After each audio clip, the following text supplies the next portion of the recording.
जय हिंद मित्रों, नमस्कार।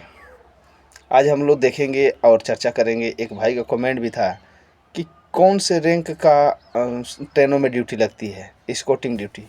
तो स्कॉटिंग ड्यूटी ज़्यादातर मतलब सब इंस्पेक्टर तक लगता है और इंस्पेक्टर का भी लगता है। एसी साहब लोगों का भी ड्यूटी रहता है, ऐसा बात नहीं है कि ड्यूटी नहीं है। और ज़रूरत पड़ने पर डीएसी साहब भी जाते हैं। देखिए, आवश्यकता जहाँ जिसकी पड़ेगी वहाँ उनको ड्यूटी में जाना ही पड़ेगा। मान के चलिए, अगर जो सिंपल से एक तरीके से हम आपको समझा रहे हैं उसको समझिएगा। अगर जो कोई छोटा मोटा सामान या कुछ हल्का वज़न उठाना है तो नॉर्मल कोई भी आदमी जाएगा उठा लेगा, उससे तो उसको ताकतवर आदमी को भेजा जाएगा। तो उसी हिसाब से जैसे काम वैसे आदमी उतनी संख्या। मान के चलिए कहीं कहीं कोई कोई ऐसी भी ट्रेनें हैं, कुछ ऐसे भी समय आ जाते हैं जहाँ 2-4 आदमी 10 आदमी से ड्यूटी नहीं हो पाएगा, वहाँ पे 100-50 आदमी को भेजना ज़रूरी है। तो उसके हिसाब से उनको कंट्रोलिंग के लिए, सुपरवाइज करने के लिए भी अधिकारी को भेजना पड़ेगा। तो ये मत सोचिए कि मतलब इस रैंक के अधिकारी को ड्यूटी नहीं, ड्यूटी ज़रूरत पड़ने पर सबको करना पड़ता है। ये फोर्स में एक सिस्टम है, आवश्यकता पड़ने पर किसी को भी हथियार उठाने की आवश्यकता होती है। क्योंकि अभी एआरसी होता है, एनुअल फायरिंग, जो प्रत्येक वर्ष में कराई जाती है, उसमें सभी को करना पड़ता था, कोई भी रैंक हो, क्योंकि कब कैसी आवश्यकता पड़ेगी वैसा काम करना है। तो भाई देखो, स्कॉटिंग ड्यूटी ऐसे नॉर्मली हम लोग यही करते हैं, लेकिन ज़रूरत पड़ने पर वो लोग भी ड्यूटी में जाते हैं। फिर भी वो लोग सुपरविज़न के लिए सप्ताह में, महीने में, 15 दिन पे बीच बीच में वो लोग भी ड्यूटी आते और जाते रहते हैं, क्योंकि ताकि पता चल सके कि हमारे ट्रेनों में क्या स्थितियां हैं, कैसी ड्यूटी चल रही है, कैसा स्टाफ या यात्री लोगों को कोई कंप्लेंट या किसी भी प्रकार का कोई दिक्कत परेशानी तो नहीं है।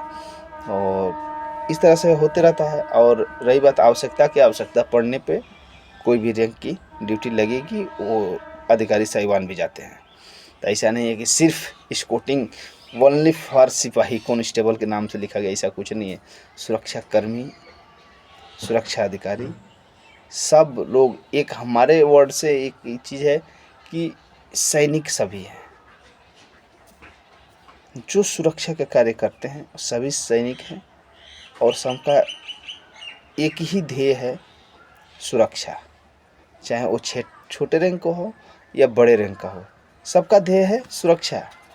अब सुरक्षा कैसे देना है वो अपने सिस्टमेटिक ढंग से दिया जाता है। तो अगर जो आप सोचते हैं कि इस रैंक का नहीं लगता है, सब रैंक का ड्यूटी लगता है, सब रैंक के लोग ड्यूटी करते हैं, करना ही पड़ता है।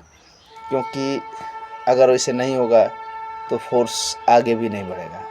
तो फोर्स में जो काम चलता है वो अपने तरीक़ा से ही होता है। सब रैंक का सब जगह पर काम है, ज़रूरत पड़ने पे कोई भी रैंक वहाँ खड़ा होगा। जैसे मान के लिए जो काम अभी हम कांस्टेबल है, हमारे संभाल में नहीं आ रहा है, तो सिंपल सी बात है, हम हवलदार साहब को बुलाएंगे, बोलेंगे, वो आएंगे। उनके बस का भी बन नहीं रहेगा तो ये सही साहब को बताएंगे।